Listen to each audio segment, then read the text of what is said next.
It's kind of the national sport here. And so that was what I grew up doing. I wanted to play AFL football, and obviously many injuries later, in my early 20s, I realized that this wasn't going to work out. And I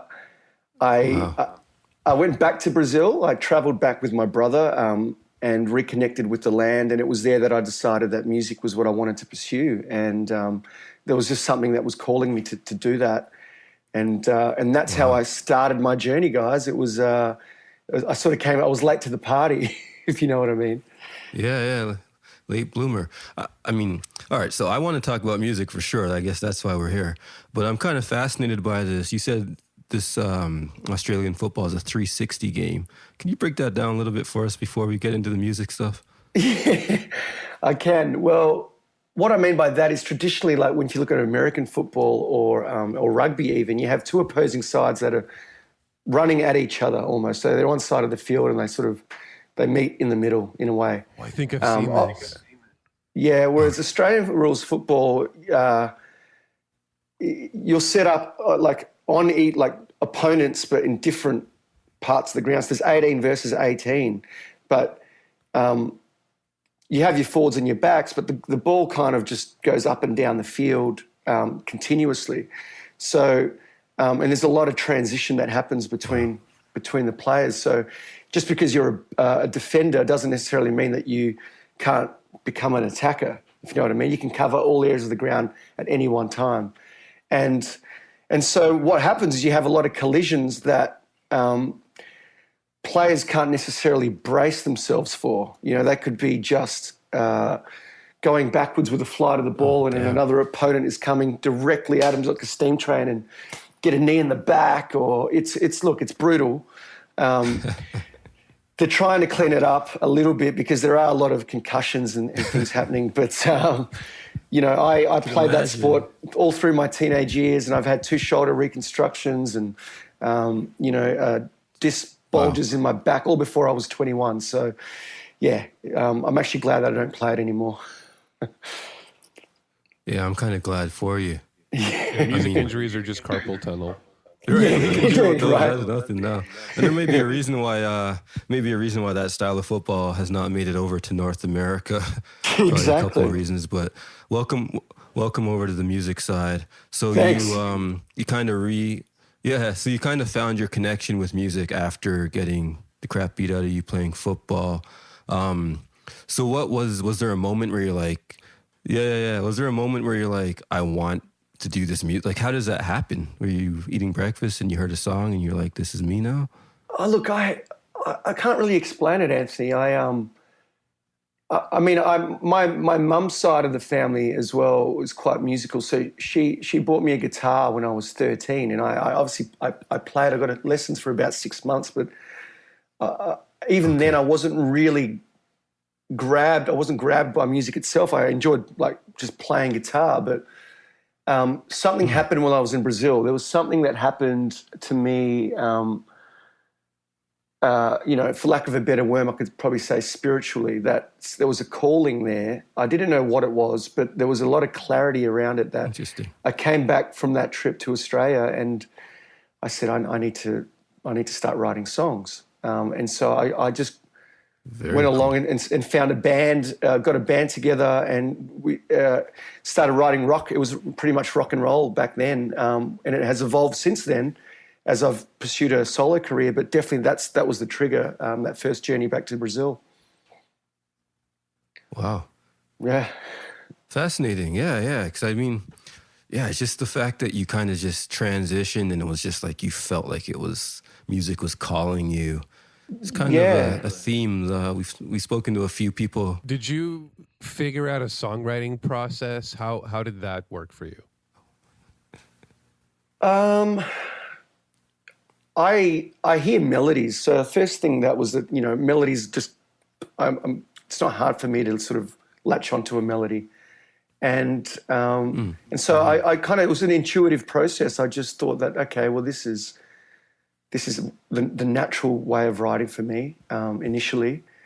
And I always enjoyed reading as a kid and writing stories. So I just put those two skills together, and that was it. I mean, when I was in a band, a lot of the time I didn't have the skill that I do now to transpose what I was hearing onto an instrument. You know, it's like, so I would say to the guitarist, "Hey, I'm hearing this. Can you play this? You know, do do do do do do do do," and then and that's how it went. I'm at a position now where, you know, I've done a lot more work on the musical side of things and can find those melodies and the chords that underlie it now. But that was how the journey started. How do you find those now? What instrument do you use? I still have a guitar, obviously, and a piano. I do have a piano at home. I love writing on a piano because, you know, the keys are there and you can come up with some amazing chords that you just wouldn't be able to figure out on a guitar. And a lot of the time I'm still guided by my intuition, you know, especially on a piano. I'm like, boom, what is that chord? That sounds really cool, you know? Yeah. That's a fun way of doing things. And it's something that just that mystery, in a way, there's the argument that the more you learn about it, the more you demystify it and take improvisation out of it. So it's interesting that you're doing things that way, because I feel like I do things that way too. My knowledge of chords isn't as developed as I want it to be, so sometimes I just mash the keys and then eliminate things until it makes sense to me. A lot of you are familiar with the DNA Project and have been rocking with us for a while, but some of you aren't. A lot of you are faithful listeners of the podcast but aren't familiar with some of the other work that we do. So I just want to take a quick moment to explain to you a little bit more of what we do. So you're getting married, or you have a friend, a cousin, a sister, somebody you know is getting married. Okay. You've booked your venue, caterers, photographer, all that good stuff. When it comes to live music, most people have no idea where to look. We have you covered. Picture this. During the ceremony, while guests are being seated, or while the bride's walking down the aisle. During the cocktail hour, while guests are just mingling and having a good time. Don't forget about dinner music. That's very important to set the mood while guests eat. And we definitely can't forget the party. Let's get the party started right now with the DNA Project. www.thednaproject.ca for more information. It's an interesting... Sorry, Matt. I just wanted to just add on what you said. This is going to happen because we're disconnected with distance, so it's going to keep on happening, and we'll edit it if it's a big one. But usually we leave them because it's funny. I just wanted to expand on what you said, because there was this idea that like the more you sort of know, the less you know, and especially with music, I always, because for me it was always such an intuitive process. There was a reluctance to step into understanding more of the theory around music, because if I learn this, it's going to stop this intuition that comes through. And I struggled with that for many years. But I then realized that, hang on, if I just shift the narrative a little bit, perhaps it's like I'll have more tools at my disposal. I can still tune into the intuitive, but now I've got a bit more of a framework to work with.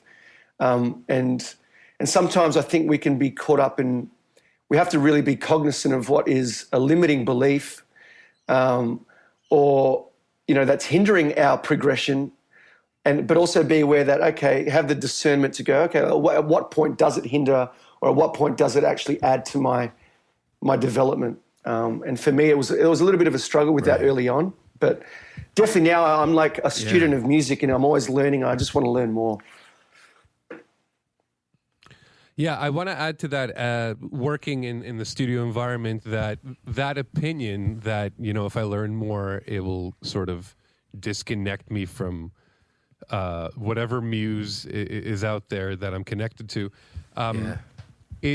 People have that opinion, and very often it doesn't translate. And when people just make things up, it's rudimentary or not as interesting. So anybody listening, I personally don't want them to get the idea that for sure learning music is a bad thing and you shouldn't be doing it. But I would say we've listened to your music, and Gabriel, in your case, clearly you have some intuition and you have some innate understanding of harmony, which a lot of people do. I just think people should be aware when they're exploring music on whether, I'm not the kind of person that just has the intuition that flows out of them automatically. So it's not something that everyone's just born with, and there's no shame in learning more and getting to that level. Mm-hmm. Agreed. Which seems like you're doing now on top of the intuition as well. Yeah, well, that's it. That's the journey. You know, it's music is just another language.